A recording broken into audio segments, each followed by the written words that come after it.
pada tahun 1847. Bakteri masih belum ditemukan, nggak ada yang namanya kuman atau virus. Ilmu kedokteran juga sangat terbatas. Jika ada orang yang meninggal tanpa sebab, maka akan disebut kutukan atau wabah. Inilah kisah perjuangan seorang dokter kandungan bernama Sam, dokter yang dijuluki sang penemu cuci tangan.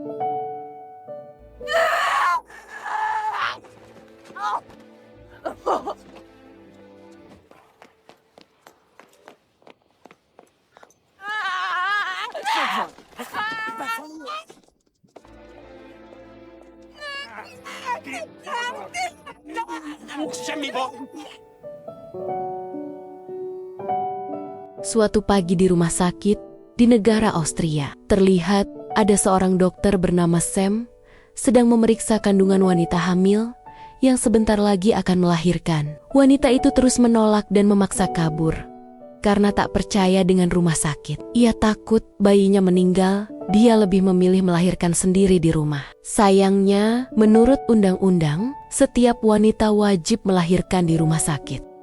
Setelah diperiksa, Sam memberitahu kalau kondisi bayi di dalam perutnya sungsang atau terbalik. Satu-satunya pilihan agar ibu dan si bayi bisa selamat hanyalah melahirkan di rumah sakit. Selesai memeriksa, Sam pergi menangani pasien lain.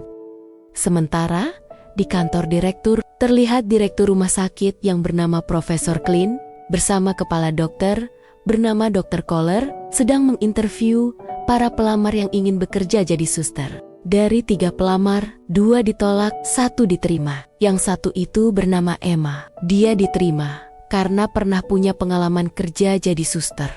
Di sisi lain, saat Dr. Sam sedang sibuk, ada seorang pengurus makam bertanya, kira-kira berapa jumlah pesanan peti mati hari ini? Mendengar pertanyaan itu, Sam marah. Kenapa sudah bertanya soal peti mati? Padahal pasiennya belum meninggal. Masih ada harapan. Dia pasti akan menyelamatkan mereka. Di tengah obrolan, Emma datang memperkenalkan diri, lalu berkata kalau dia ditugaskan untuk menjadi asisten Dr. Sam. Karena sangat sedang sibuk, Sam tak punya waktu basa-basi. Ia langsung menyuruh Emma mulai kerja detik ini juga.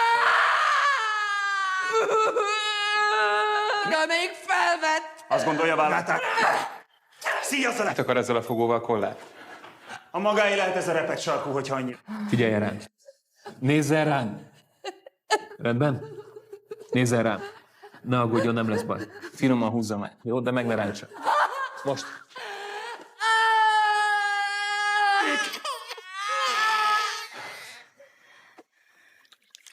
Csillagom.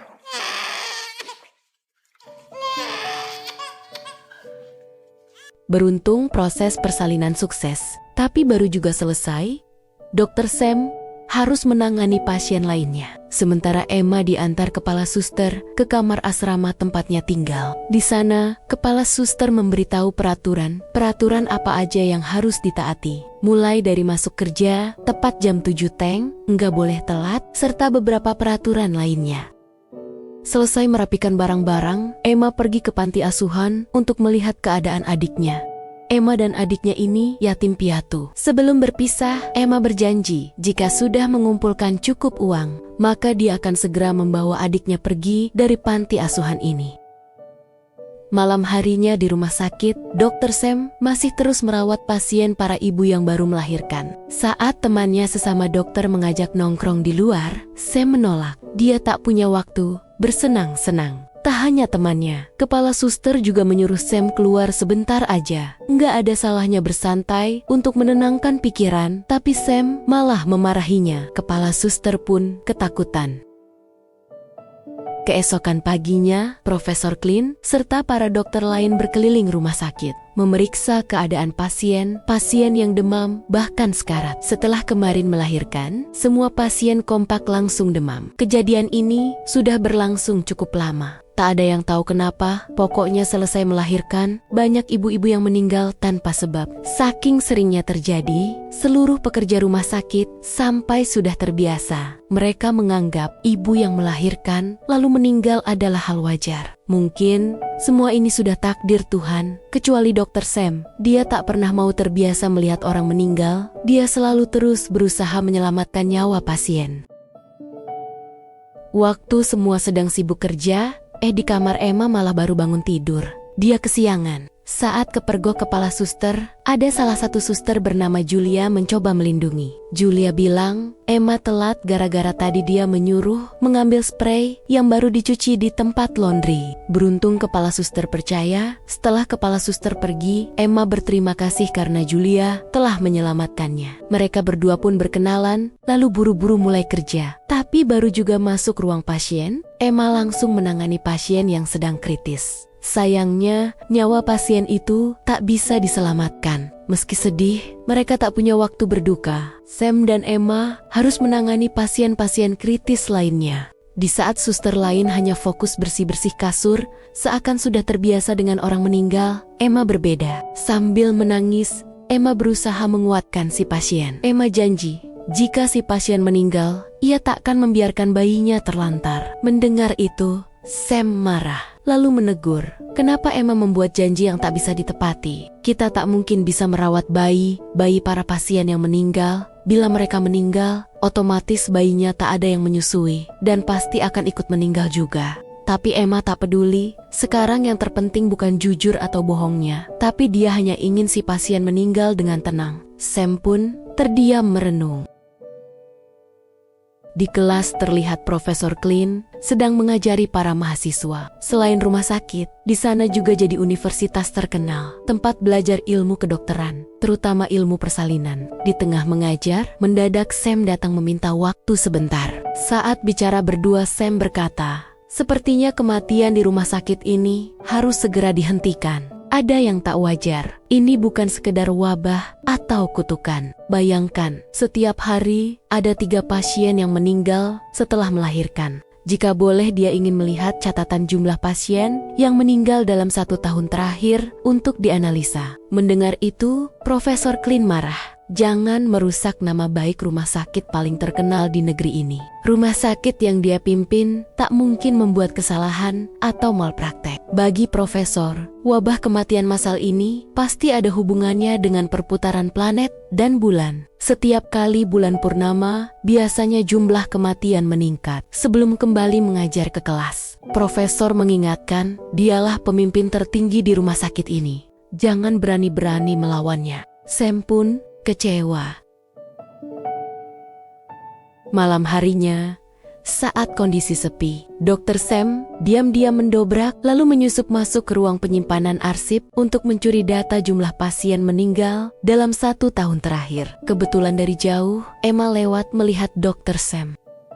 Pagi hari, ketika Profesor Klein dan Dr. Kohler keluar rumah sakit, mereka sangat gugup karena hari ini ada anggota dewan ingin datang mensidak rumah sakit mereka. Profesor Klein khawatir kematian-kematian tak wajar di rumah sakit yang selama ini berusaha dia tutupi ketahuan anggota dewan. Bila reputasi rumah sakit ini sampai jatuh, maka posisinya sebagai direktur akan terancam. Tak lama kemudian, anggota dewan yang ditunggu-tunggu akhirnya tiba. Namanya Gardner. Dengan gugup, Profesor Klein mempersilahkan masuk. Selama keliling, Profesor terus mencoba menutupi kondisi pasien-pasiennya. Namun tiba-tiba Gardner berkata, dia ingin bertemu sang dokter penyelamat ibu-ibu yang sekarang sedang viral menjadi perbincangan publik. Kalau nggak salah, namanya Dr. Sam. Mendengar itu Profesor panik. Tapi karena tak bisa melawan perintah anggota dewan, Profesor Klein terpaksa mengantarkannya menemui Sam yang sedang mengajar di kelas kedokteran. Saat mengajar, berbeda dengan profesor serta dokter lain yang biasanya hanya sekedar menjelaskan teori. Dr. Sam memilih mengotopsi langsung di depan para mahasiswa menggunakan jasad manusia, baru aja meninggal setelah melahirkan. Dari hasil otopsi, Sam menunjukkan bahwa di bagian rahim ada banyak nanah.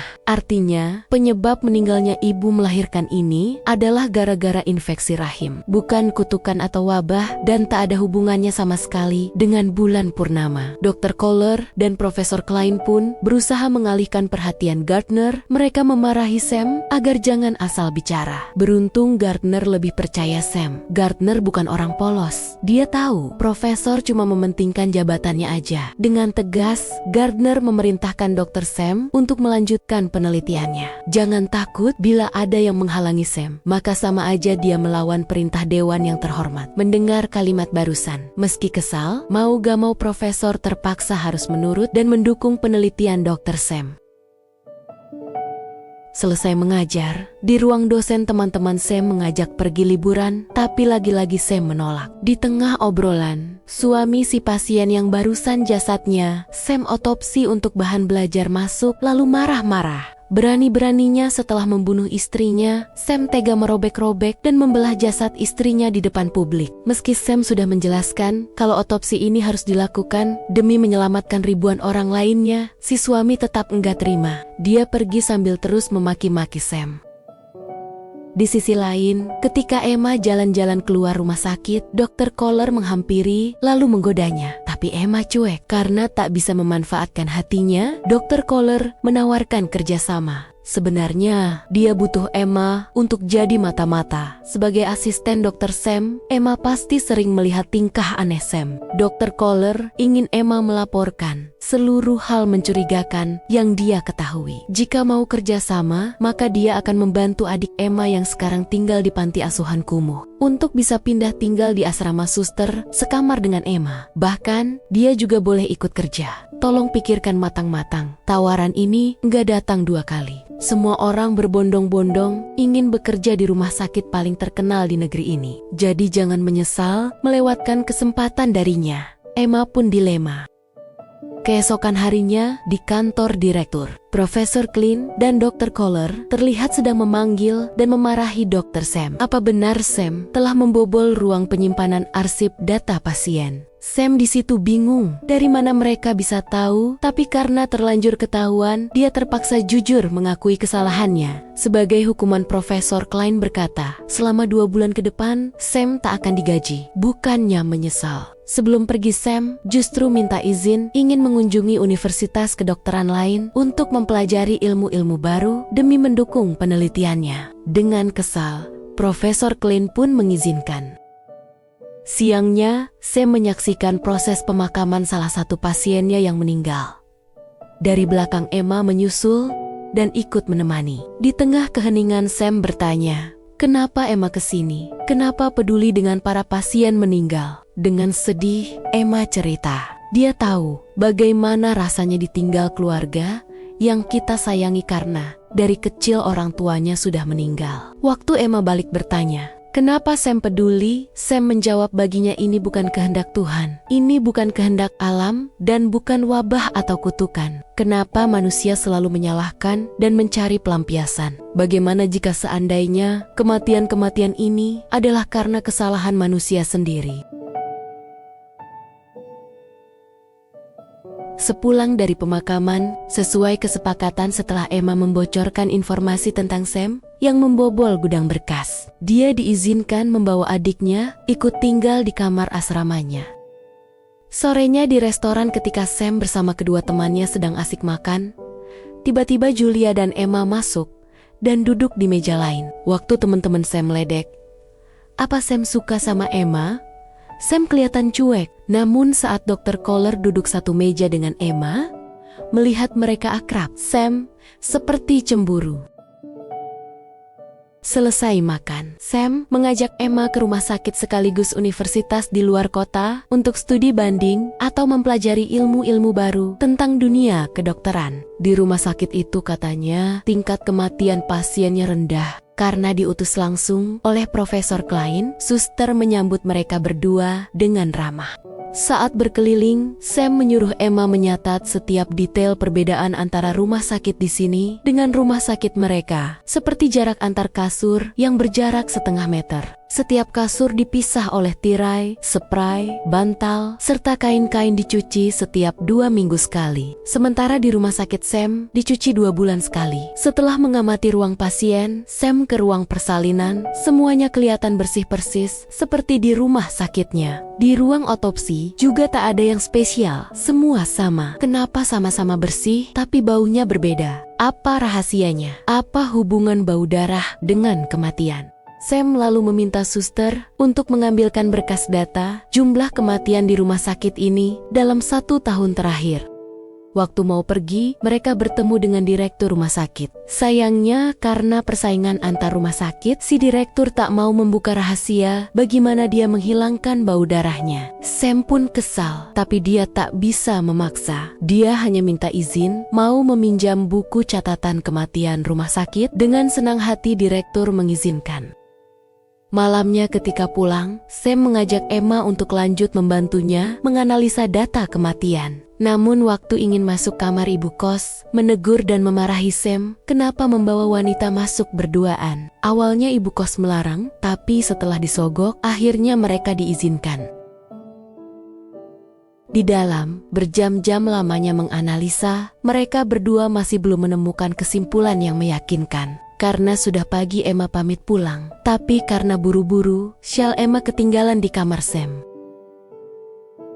Siangnya Emma ke kantor direktur menemui Profesor dan Dr. Kohler untuk melaporkan semua perbuatan Sam. Emma terpaksa melaporkan segala gerak-gerik Dr. Sam agar adiknya tetap dibolehkan tinggal dan kerja bersamanya di rumah sakit ini.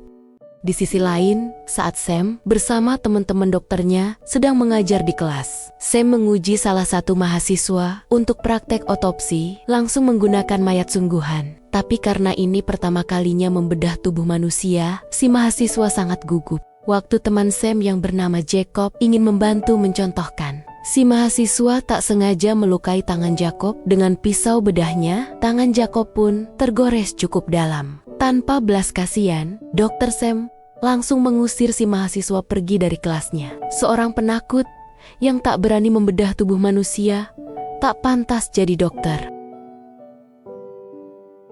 Keesokan harinya di rumah sakit, ketika Dr. Sam sedang berkumpul bersama teman-teman sesama dokter asal Hungaria, Profesor Klein menegur lalu bertanya, bagaimana perkembangan terbaru penelitiannya. Sam menjawab, hingga kini dia masih belum menemukan titik terang. Profesor Klein pun marah. Kenapa Sam bersikeras mengatakan kalau ini bukan wabah atau kutukan? Padahal Sam sendiri gak tahu apa penyebabnya. Lebih baik Sam menghentikan penelitiannya sekarang juga daripada reputasi rumah sakit semakin jatuh. Jangan mentang-mentang dilindungi anggota Dewan Sam, jadi berani kurang ajar. Jika nanti penelitiannya gagal, maka profesor gak akan segan-segan memecat Sam. Namun Sam tak gentar. Demi menyelamatkan pasien, dia rela mempertaruhkan karirnya sebagai dokter. Di tengah perdebatan, teman-teman Sam ikut membela. Melihat seluruh dokter imigran asal Hungaria kompak melawannya. Dengan sombong, profesor berkata, mulai sekarang, semua dokter asal Hungaria, Diaskors tak boleh memegang pasien selama 2 minggu.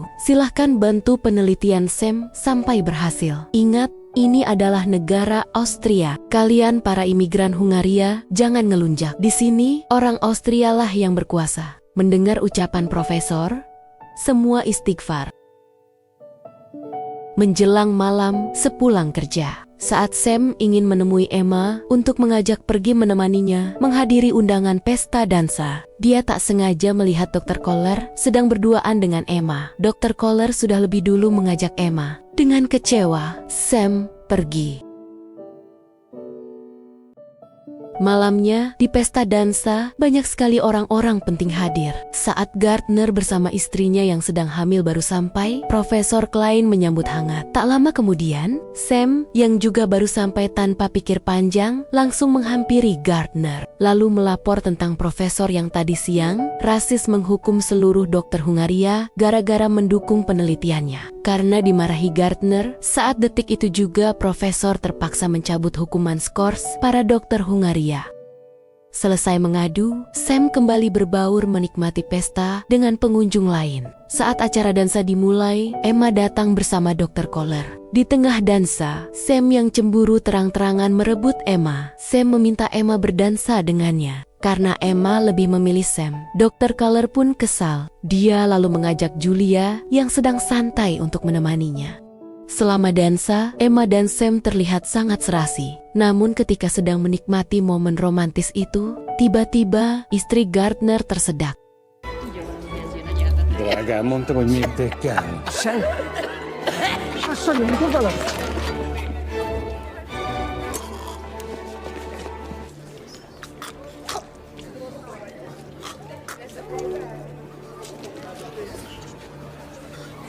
Szákat majd a kórházban kiveszik. Akibat kejadian barusan, pesta bubar lebih awal. Sam pun mengantarkan Emma pulang. Sebelum kembali ke asrama, mereka berdua mampir ke rumah Jacob. Anehnya, meski sudah berkali-kali diteriaki, bahkan dilempar batu jendelanya, Jacob sama sekali tak merespon. Saat Emma memanjat dan mengintip lewat jendela, ternyata Jacob sedang terbaring kritis. Di dalam waktu sedang diperiksa, kondisi Jacob sangatlah parah. Mereka bingung, bagaimana Jacob bisa sesakit ini, padahal cuma gara-gara tangannya tergores pisau bedah. Sayangnya terlambat ditangani, malam itu Jacob meninggal dunia. Melihat sahabatnya menghembuskan napas terakhir di depan kedua matanya, hati Sam begitu perih. Keesokan harinya di rumah sakit, Sam masih terus murung. Walaupun Emma mencoba menenangkan, tapi dia tetap gelisah. Penyebab kematian Jacob bukan kutukan, pasti bukan. Dia harus segera menyelesaikan penelitiannya secepat mungkin. Emma lalu dapat ide. Dia mengajak Sam menemui penjaga ruang jenazah untuk minta izin agar dibolehkan mengotopsi jasad Jacob. Namun si penjaga melarangnya. Dia takut dimarahi Profesor Klein. Sebelum pergi, Emma memberi hadiah sebotol anggur yang sudah dicampurkan obat tidur. Tak lama kemudian, saat si penjaga tertidur pulas, diam-diam Emma dan Sam mencuri kunci ruang jenazah, lalu mengotopsi jasad Jacob. Dari hasil otopsi dugaan Sam tepat, penyebab kematian Jacob adalah infeksi. Sama persis penyebab kematian para ibu melahirkan. Sekarang pertanyaannya, kenapa Jacob bisa terinfeksi? Apakah karena pisau? Tapi kalau dipikir-pikir, banyak orang yang di luar sana tergores pisau, tapi lukanya tak terinfeksi separah Jacob. Hanya sekedar luka gores biasa. Satu-satunya perbedaan antara pisau rumah sakit dan pisau biasa adalah pisau di sini digunakan untuk operasi bedah sesar dan otopsi. Pisau di rumah sakit selalu berlumuran darah. Seketika, Sam menyadari sesuatu. Jika sumber penyakitnya berasal dari darah pasien dan dari mengotopsi mayat busuk, maka harusnya bukan salah pisaunya. Namun sebenarnya, tangan-tangan para dokterlah yang menularkan penyakitnya. Keesokan harinya di kamar kos, Sam menyikat tangannya di wastafel keras sekali, seakan sedang marah dengan tangannya sendiri yang penuh dosa. Waktu mau istirahat, ibu kos memberitahu kalau di depan ada Emma.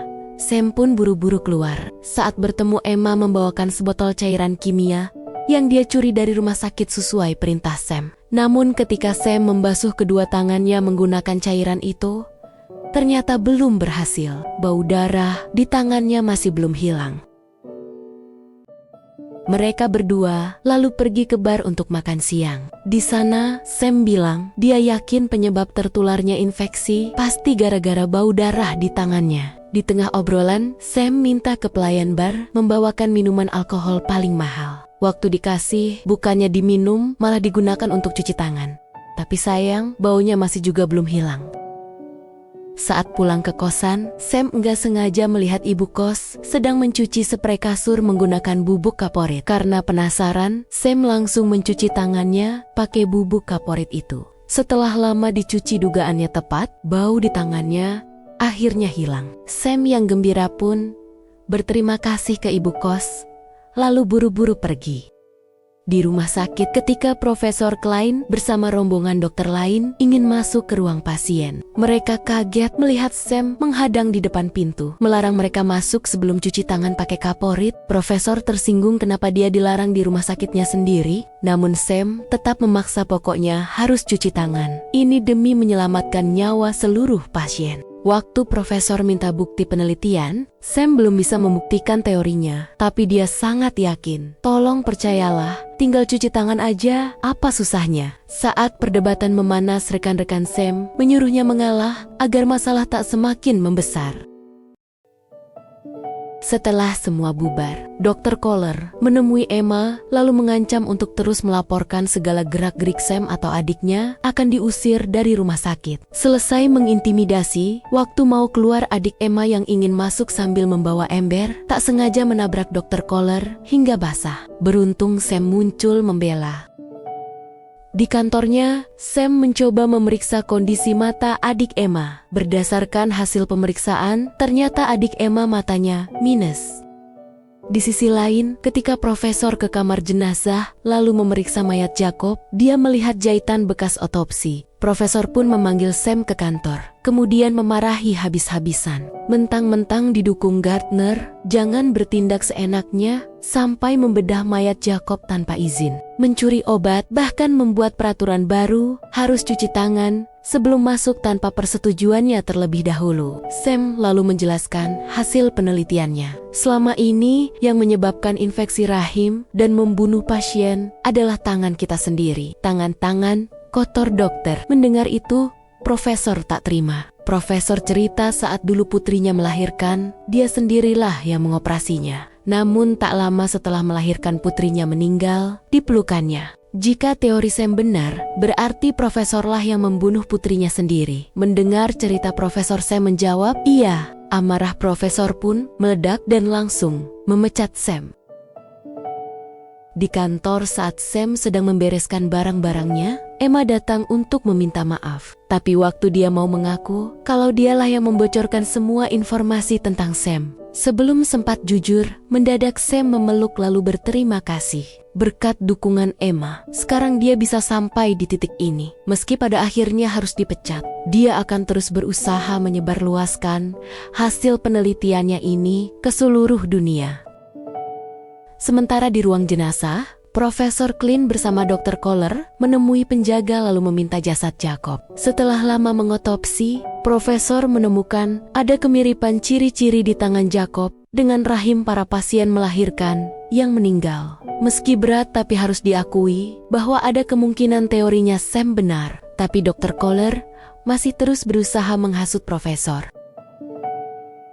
Di sisi lain terlihat Sam sedang menghadiri acara makan-makan di rumah Gardner bersama pejabat-pejabat lain. Karena terkenal dengan julukan dokter sang penyelamat ibu-ibu, para istri pejabat di sana terus memuji ketampanan serta kehebatan Sam. Istri Gardner juga berterima kasih waktu dia hampir mati tersedak. Dari sekian banyak dokter hadir di pesta, hanya Sam lah yang sigap menyelamatkan nyawanya. Dan kebetulan dia sedang hamil besar. Jika boleh nanti, saat melahirkan, dia mau dokter Sam yang menanganinya. Mendengar itu, Sam mengadu. Sepertinya dia tak bisa membantu istri Gardner lagi, karena dia baru aja dipecat dari rumah sakit. Keesokan harinya di kantor, terlihat Profesor Clint kesal membaca surat kiriman dari Gardner yang menegurnya gara-gara memecat Sam. Siangnya setelah Sam kembali bekerja, Profesor mengumpulkan seluruh dokter dan mengumumkan mulai sekarang, dia akan membagi rumah sakit menjadi 2 divisi terpisah. Divisi pertama dipimpin oleh Dr. Kohler dan divisi kedua dipimpin oleh Dr. Sam. Profesor ingin memberi kesempatan untuk membuktikan teori siapa yang benar. Divisi Dr. Kohler dengan wabah kutukan serta gerakan planet sebagai penyebab kematian para pasien atau teori cuci tangan Dr. Sam. Penilaian akan dilakukan selama 3 minggu ke depan, divisi mana yang paling sedikit tingkat kematian pasiennya. Sebelum pergi, Profesor Clint menyapa salah satu dokter anak buah Dr. Kohler yang istrinya sedang hamil besar dan sebentar lagi akan melahirkan. Mumpung sedang ada kompetisi ini, Profesor mempersilahkan si dokter memilih istrinya ingin melahirkan di divisi mana. Sorenya tanpa membuang-buang waktu, Sam langsung pergi ke tempat laundry lalu meminta mulai sekarang seluruh kain serta barang-barang di divisinya harus dicuci menggunakan kaporit. Meski harus menggunakan tambahan biaya menggunakan uangnya sendiri, Sam tak peduli. Yang terpenting pasien-pasien di divisinya selamat.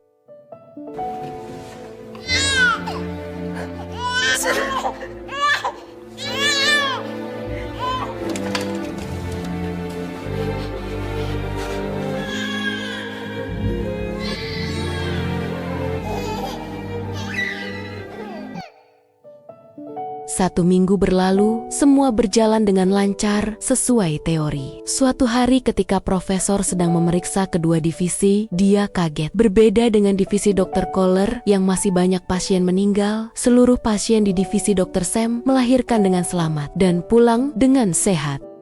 Di kantor saat profesor mencium bau tangannya yang tadi habis dicuci, ternyata ucapan Sam benar. Bau darah yang sudah puluhan tahun melekat di tangannya kini hilang dan tangannya terasa sangat bersih. Di momen itu, profesor mulai merasa bersalah pada almarhum putrinya. Apakah benar waktu dulu dia membantu melahirkan, tanpa sadar dia telah membunuh putri tercintanya dengan tangan kotornya sendiri? Siangnya di tengah kesibukan, si dokter anak buah Dr. Kohler yang sekarang istrinya sedang melahirkan, tiba-tiba minta tolong Sam untuk membantunya. Awalnya Sam dingin, divisi Dr. Kohler bukan urusannya. Namun setelah merenung, akhirnya dia mau membantu. Ha nem műtjük meg, nincs esélyük. Hagyjuk, hogy felvágja, elvérzik. Asszonyt, Albert, te fertőtlenik.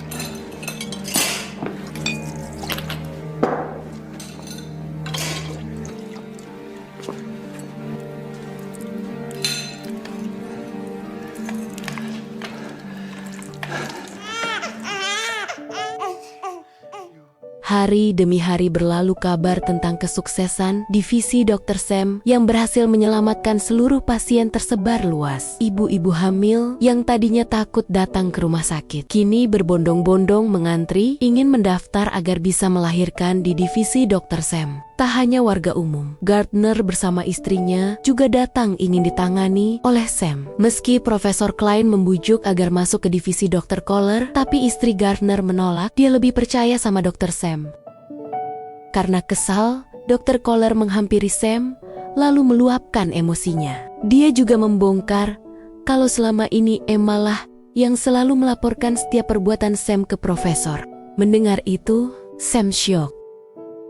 Dengan emosi, dia menarik Emma yang sedang bekerja, lalu memaksanya mengaku. Apakah benar diam-diam Emma menusuknya dari belakang? Apa benar Emma mengkhianatinya? Apakah perasaan Emma ke dia juga kebohongan? Karena terpojok, Emma pun mengaku. Dia terpaksa melapor ke Dr. Kohler demi adiknya.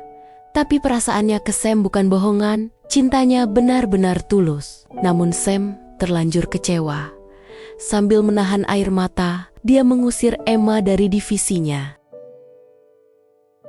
Keesokan harinya, Julia menggantikan Emma menjadi asisten Dr. Sam untuk membantu istri Gardner melahirkan. Beruntung setelah proses panjang, akhirnya persalinan sukses. Bayinya laki-laki dan lahir dengan selamat. Sang ibu juga sehat. Saat profesor mendengar laporan itu, dia lega. Meski malu, dia harus mengakui Sam. Tapi dia senang, reputasi rumah sakit pasti akan naik.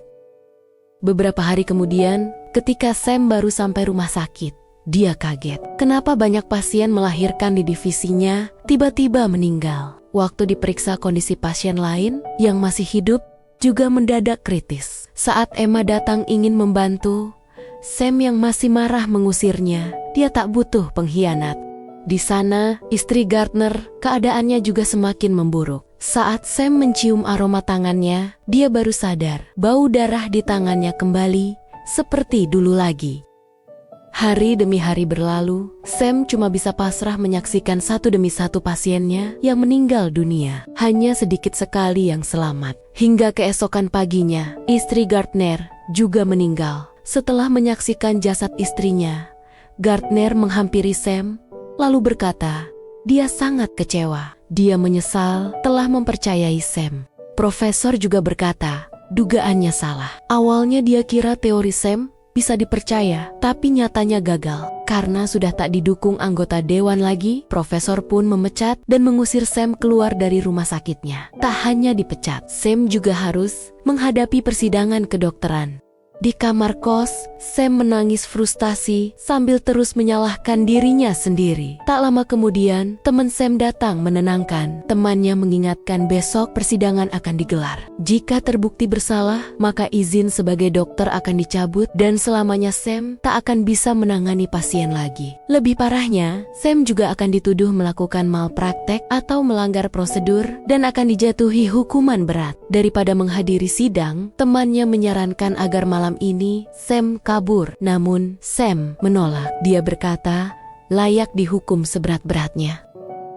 Di sisi lain, saat Emma mengganti sprei kasur, salah satu pasien Sam bilang kalau dia benci tidur di rumah sakit ini. Sudah berhari-hari, kasurnya bau busuk hingga membuat kulitnya gatal-gatal. Mendengar keluhan barusan, Emma menyadari sesuatu. Esok hari, ketika seluruh pekerja rumah sakit pergi menghadiri persidangan, waktu kondisi sepi, diam-diam Emma menyelinap masuk ke kantor Dr. Kohler. Setelah digeledah, Emma menemukan kertas truk bukti transaksi dari tempat laundry. Emma yang curiga pun bergegas pergi menemui pemilik laundry, lalu bertanya, apakah minggu kemarin kain-kain rumah sakit dari divisi Dr. Sam dicuci menggunakan kaporit? Dengan gugup si pemilik laundry meyakinkan dia sudah mencucinya sesuai perintah. Melihat kegugupannya, Emma sadar dia pasti berbohong. Gara-gara terus dipojokkan si pemilik laundry marah, lalu mengusir Emma. Itt van Semmelweis.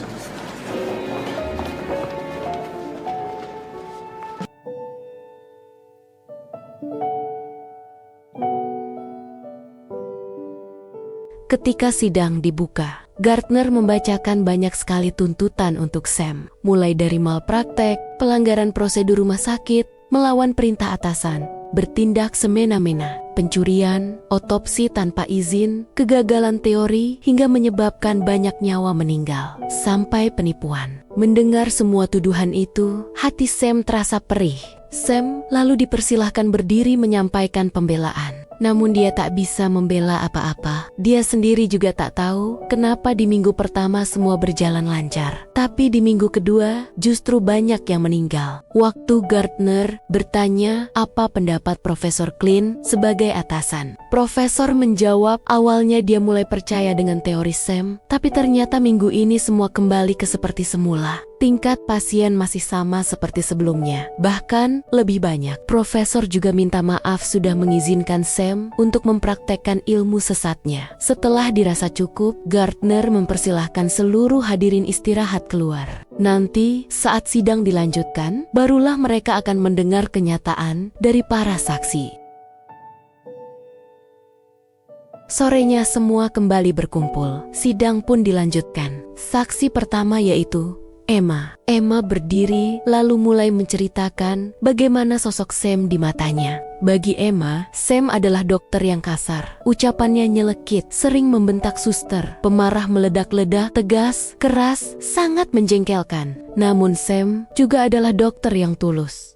Di pikirannya hanya ada pasien, dan selalu pasien. Dia tak pernah memikirkan dirinya sendiri. Dia akan melakukan segalanya demi keselamatan pasien.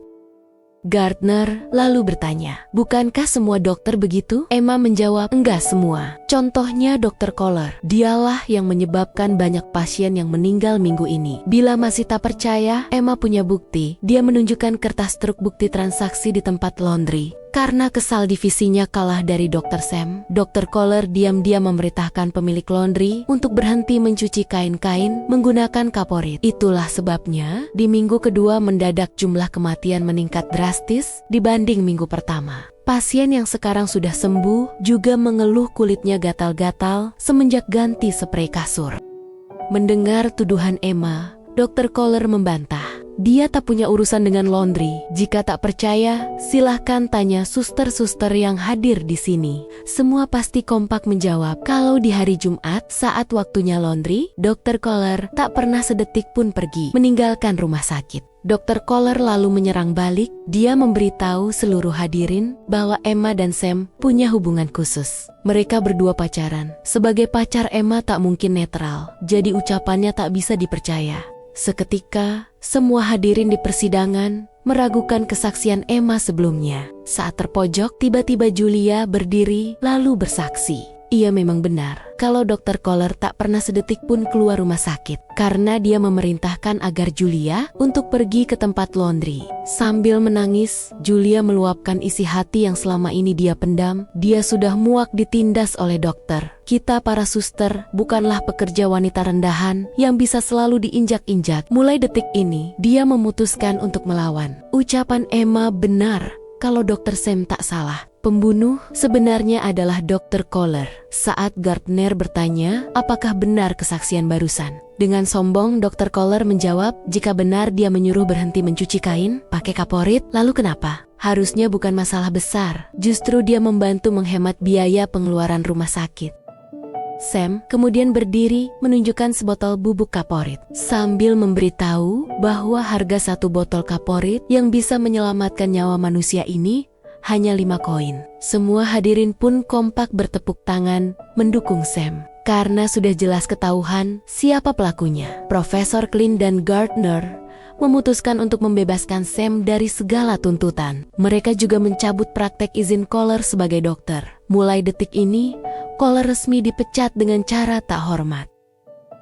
Setelah mengumumkan hasil sidang, ada satu ibu berteriak, kalau itu aja nggak cukup. Dr. Sam butuh keadilan. Nama baiknya harus dikembalikan. Samlah yang telah menyelamatkan dia dan bayinya. Bagi masyarakat, Sam adalah pahlawan penyelamat para ibu melahirkan.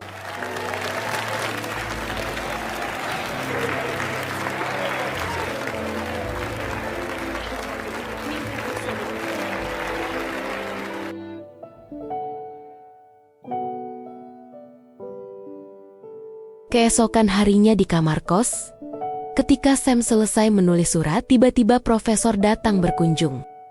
Dari lubuk hati terdalam profesor ingin minta maaf. Dia mengakui kesalahannya. Tujuan datang ke sini adalah dia ingin menunjuk Sam untuk menggantikannya menjadi direktur rumah sakit. Mulai sekarang Sam tak perlu takut berperang lagi. Sam bisa bekerja dengan damai karena sudah menjadi pimpinan tertinggi. Profesor bilang dia ingin pensiun. Jujur, semenjak tahu tentang cuci tangan, hati profesor sangat perih.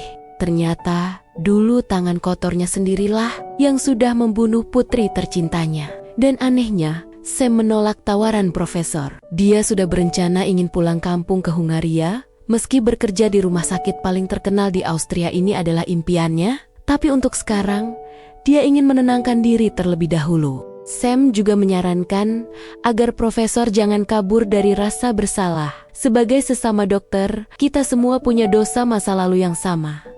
Tangan kita sama-sama kotor. Jadi daripada kabur menyesali masa lalu, lebih baik kita fokus menyelamatkan sebanyak mungkin pasien untuk menebus dosa-dosa kita. Mendengar keputusan Sam, profesor mencoba mengerti. Sorenya, Sam pergi ke asrama suster, tapi dia bingung kenapa kamar Emma kosong. Sebelum keluar, Julia menyapa dan memberitahu keberadaan Emma sekarang. Di panti asuhan, terlihat Emma sedang menenangkan adiknya. Adiknya terpaksa harus kembali ke panti asuhan karena Emma sudah tak bekerja di rumah sakit lagi. Bersabarlah dia, pasti akan mendapatkan pekerjaan baru secepatnya. Dan dia akan segera membawa adiknya keluar dari panti asuhan. Saat mau pergi, mendadak Sam datang. Sam bilang kalau dia ingin pamit. Besok dia akan pulang kampung ke Hungaria. Sam lalu memberikan surat cinta tulisannya sendiri. Sebagai dokter mungkin tulisannya berantakan dan kata-katanya kaku, tapi dia harap Emma tetap mau membacanya. Sam juga meminta maaf atas perbuatannya kemarin. Jika seandainya di hati Emma masih ada sedikit rasa cinta untuknya. Sam harap besok jam 5 sore, Emma mau ikut bersamanya ke Hungaria. Semoga di sana nanti kita bisa membangun keluarga dan hidup bahagia. Setelah mengungkapkan perasaannya, Sam pergi. Keesokan harinya, tepat jam 5, saat kapal mau berangkat, Sam gelisah. Kenapa Emma masih belum muncul juga? Padahal dia sangat berharap. Hingga di detik-detik akhir sebelum kapal berangkat, akhirnya Emma bersama adiknya datang.